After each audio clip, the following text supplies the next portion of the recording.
André Adoul, La fin est proche, chapitre 9. Communion et sanctification. Recherchez la sanctification sans laquelle nul ne verra le Seigneur. Hébreux 12, 14. Évoquant le jour du Seigneur et les cataclysmes qui l'accompagneront, l'apôtre Pierre s'exclame « Puisque tout l'univers est en voie de désintégration, alors combien votre conduite doit être sainte » 2 Pierre 3, 11. Il est intéressant de noter que les auteurs du Nouveau Testament, chaque fois qu'ils s'apprêtent à les entretenir du retour de Christ et de son avènement, ne manquent jamais d'exhorter leurs lecteurs à mener une vie honnête et pure qui honore Dieu. C'est le cas par exemple au chapitre 4 de l'Épître aux Thessaloniciens. Avant d'aborder la question de la résurrection et de l'enlèvement des croyants, saint Paul écrit « La volonté de Dieu est que vous viviez dans la sainteté ». Parole qu'il fait suivre de recommandations pratiques relatives à la pureté, à l'honnêteté, à l'amour fraternel, au travail. 1 Thessaloniciens 4, 1 à 12. Il n'empêche que celui qui recherche et poursuit ardemment la sanctification peut, de bonne foi, s'égarer. Rappelé à l'ordre par quelques impératifs moraux découverts dans la méditation de l'Écriture, le chrétien s'efforcera de les réaliser, mais séparément, en quelque sorte l'un après l'autre. Peut-être dira-t-il « Ah, il faut maintenant que je surveille mes paroles et contrôle ma langue. Je prends la résolution de tenir bon et de fixer mon attention sur tout ce qui sort de ma bouche. Sans doute est-ce juste de veiller là où je suis défaillant, mais c'est trop peu. Dieu s'attend à ce que je sois vigilant dans tous les domaines à la fois. Soyez saints dans toute votre conduite, écrit l'apôtre Pierre, rien de moins. » Une autre erreur est de croire que, par un dévouement constant à la cause de Dieu et au bien du prochain, on réalisera l'idéal élevé que le Seigneur attend de nous. Sans en être conscient, on s'efforcera alors de devenir un chrétien modèle avec la pensée, plus ou moins avouée, de devenir un personnage qui force l'admiration. Or, c'est le Seigneur seul qui doit être vu et exalté. En vérité, être saint dans toute sa conduite est une tâche de titan, hors de notre portée, car il faut simultanément veiller sur sa langue et ses yeux, filtrer ce qui parvient aux oreilles, contrôler à tout instant ses attitudes, ses moindres gestes, ses sentiments, ses pulsions. Plus encore, le chrétien sera aux aguets 24 heures sur 24 pour évacuer sans pitié, toujours en même temps, l'égoïsme, l'impiété, l'impureté, la vanité, la susceptibilité, la médisance, la paresse, que sais-je, sans oublier de se consacrer aux bonnes œuvres, de s'adonner à la prière et aux exercices de piété.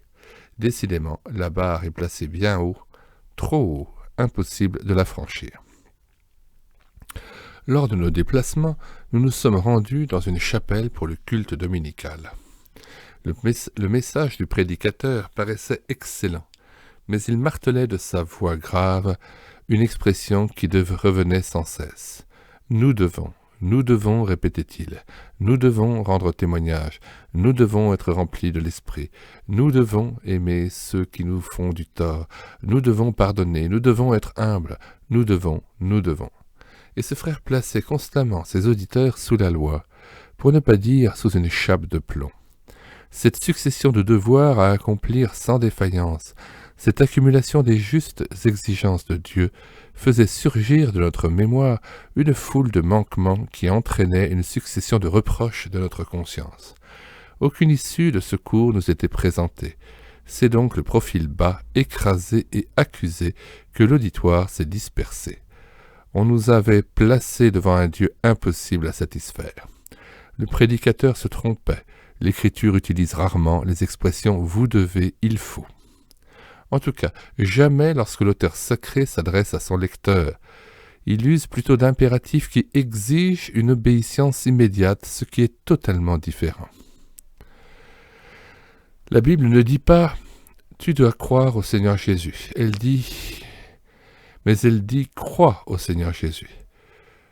La Bible ne dit pas « vous devez vous réconcilier avec Dieu », mais « soyez réconciliés avec Dieu ». Vous devez prier sans cesse, mais priez sans cesse. Vous devez prier avec ferveur, mais soyez fervents d'esprit. Vous devez offrir vos corps, mais offrez vos corps. Vous devez être remplis de l'esprit, mais soyez remplis de l'esprit. Vous devez être saints, humbles, mais soyez saints. Vous devez être bons, mais soyez bons les uns envers les autres. Vous devez vous humilier, mais humiliez-vous. La différence est considérable. En effet, si je dis à mon enfant qui n'aime pas le potage, tu dois manger de la soupe si tu veux grandir, il pensera tout au plus, demain il faut que je passe aux actes sérieusement. Et puisqu'il y pense, il aura le sentiment d'obéir. Si je dis plutôt à l'enfant mange ta soupe, c'est que la soupe est devant lui dans l'assiette, donc qu'il est en mesure de s'exécuter à l'instant même.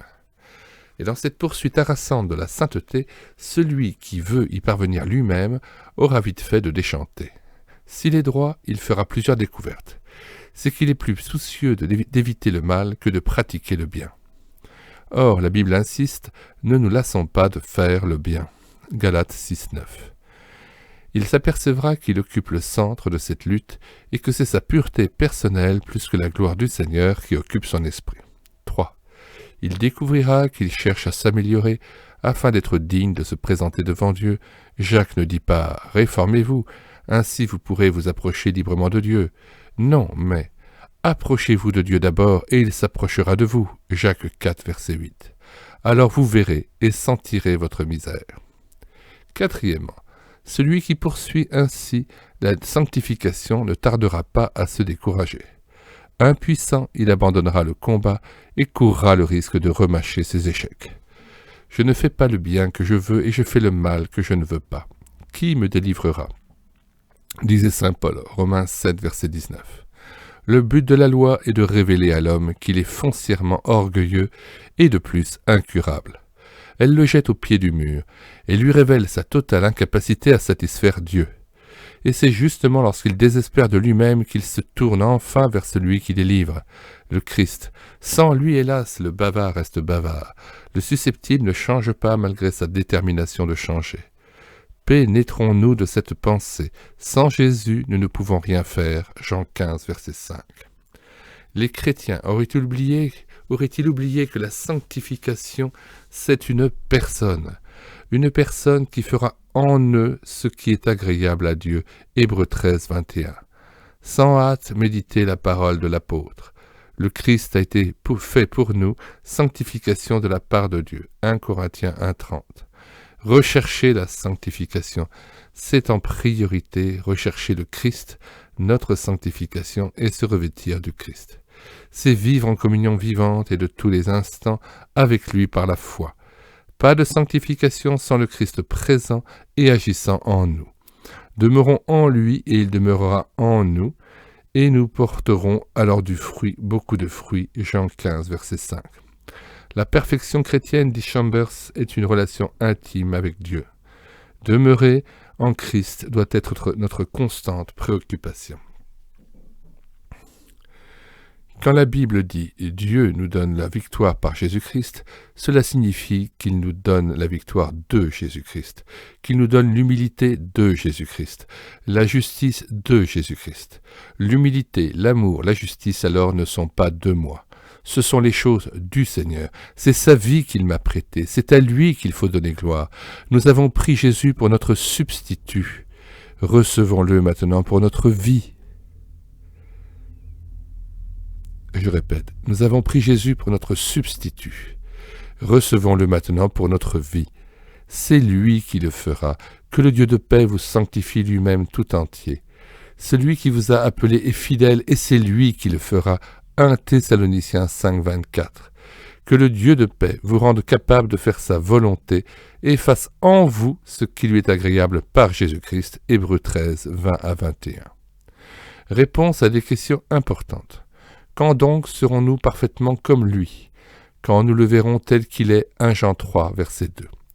Quand sommes-nous transformés en son image ? Quand nous le contemplons, 2 Corinthiens 3, 18. Quand sommes-nous victorieux du péché ? Lorsque nous sommes en sa compagnie, en communion directe, consciente avec lui, le Seigneur étant à la première place. J'ai constamment l'Éternel sous mes yeux. Quand il est à ma droite, je ne chancelle pas. Psaume 16, verset 8. Quand donc mourrons-nous à nous-mêmes lorsque nous sommes dans sa lumière ? Donc, si nous sommes assoiffés de sainteté, toute notre énergie doit être mise à chercher la compagnie du Maître. Retenez l'expression souvent répétée Approchez-vous, venez à moi, cherchez ma face, frappez à ma porte, ouvrez la porte au Christ, recherchant une vraie communion avec le Seigneur. Prier, c'est cultiver une amitié avec Dieu, c'est s'efforcer d'établir une relation, une communion consciente avec le Seigneur. Elle consiste à se placer devant lui, à tourner constamment les regards vers lui et dans la soumission. Dialoguer, oui, mais réellement devant le Seigneur. Une fois de plus, nous vous recommandons de méditer sans hâte les textes suivants en rapport avec l'avènement du Christ. Il faut prier toujours et ne pas se relâcher. Luc 18, 1, verset 8b. Veillez et priez. Marc 13, 33. Priez sans cesse. 1 Thessaloniciens 5, 2 et 17. Rendez continuellement grâce. 1 Thessaloniciens 5, 18, Éphésiens 5, 20. Offrez sans cesse à Dieu un sacrifice de louange. Hébreux 3, 14 à 15. N'est-ce pas l'expérience du psalmiste qui disait « J'ai constamment l'Éternel sous mes yeux. Quand il est à ma droite, je ne chancelle pas. » Psaume 16, verset 8. Nous croyons opportun de citer ici un extrait de lettre tiré du périodique chrétien Le Libérateur, 1875. J'ai compris enfin que Jésus nous est donné, non pour nous secourir à l'occasion, mais pour être notre sanctification d'un bout à l'autre, non pour nous révéler par son exemple et ses préceptes comment nous devons vivre, mais pour nous aider à vivre par sa grâce, mais pour être lui-même notre vie, lui qui est la vie, comme il est le chemin et la vérité. Et je comprends en outre que si Dieu me demande de lui donner mon cœur et que je réponde « Il est à toi », mon cœur est désormais sous sa garde. J'ai le devoir et le privilège de le considérer comme lui appartenant, pour qu'il le vide et le remplisse, le garde et le dirige, le purifie, le fortifie, le console, et l'emploie à son service et y produise la volonté et l'exécution selon son bon plaisir. Philippiens 2,13. Depuis le moment où j'ai tenu le fait pour réel, j'en ai éprouvé la réalité. Depuis que je me suis abandonné à lui sans condition, comptant sur le Seigneur sans réserve, je l'ai trouvé véritable, fidèle, doux et tendre au-delà de toute expression. Maintenant je suis en paix, non parce que je crois que je suis et resterai dans la foi, mais parce que je crois que mon Sauveur est et restera fidèle à un pécheur dont sa grâce est l'unique recours, fidèle à lui-même, à sa parole, à son amour, à son sang. Si je laisse le moindre nuage obscurcir cette réalité bénie, aussitôt ma paix se trouble et ma force est ébranlée. Dès que je regarde à mon propre cœur, que ce soit du vieil homme ou de l'homme nouveau, je suis comme l'apôtre Pierre quand il regardait les vagues. Je commence à enfoncer. Dès que je dirige de nouveau mon regard vers le Sauveur, il me remet sur mes pieds. Entretien. Le Seigneur a été bon pour moi. J'ai eu confiance en lui et il a rempli mon cœur de paix et de joie. Comment faire pour garder ces bénédictions ? Eh bien, gardez Jésus, de qui viennent ces bénédictions. Oui, mais comment garder Jésus ? En vous laissant garder par lui.